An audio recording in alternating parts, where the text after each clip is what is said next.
નમસ્તે વિદ્યાર્થી મિત્રો, આજે આપણે ધોરણ 5નું પર્યાવરણનો પાઠ 16મો સ્વચ્છતા આપણું કામ વિશે થોડું સ્વચ્છતા વિશેની માહિતી બધાને આપશું.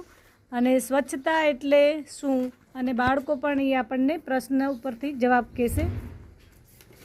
તો બાળકો, સ્વચ્છતા આપણે પાઠ જે ભણ્યો એમાં ગાંધી બાપુએ પણ ઘણી બધી સ્વચ્છતા વિશેની વાત કરી છે કે સ્વચ્છતા કેવી રીતે રાખવી.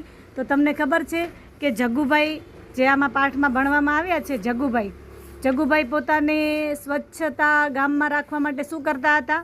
બોલો તો, કોને આવડે છે જવાબ? સ્વચ્છતા રાખવા માટે શું કરતા હતા?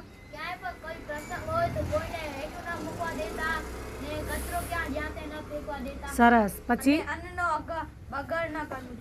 હા, અન્નનો બગાડ ન થવો જોઈએ એવું તે રાખતા મનમાં, કે આપણે ક્યારેય પણ કોઈ પણ કાંઈ પ્રસંગ હોય તો પ્રસંગમાં ઘણો બધો બગાડ થતો હોય છે, ખબર છે ને.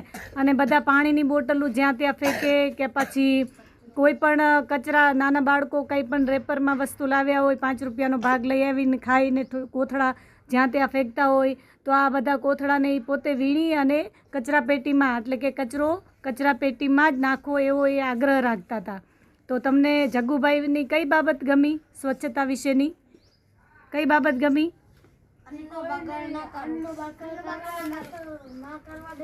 હા, અને સ્વચ્છતા વિશે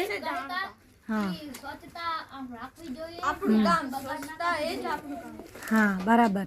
તો સ્વચ્છતા વિશેનું તેઓએ એમ કહ્યું છે કે સ્વચ્છતાની પ્રવૃત્તિથી ગામના બધા લોકો પણ આ પ્રવૃત્તિ કરવા લાગ્યા હતા. એટલે કે જગ્ગુભાઈ આવું સરસ કામ કરતા હતા ને, એવું જોઈ અને ગામ લોકો પણ એનાથી પ્રેરિત થયા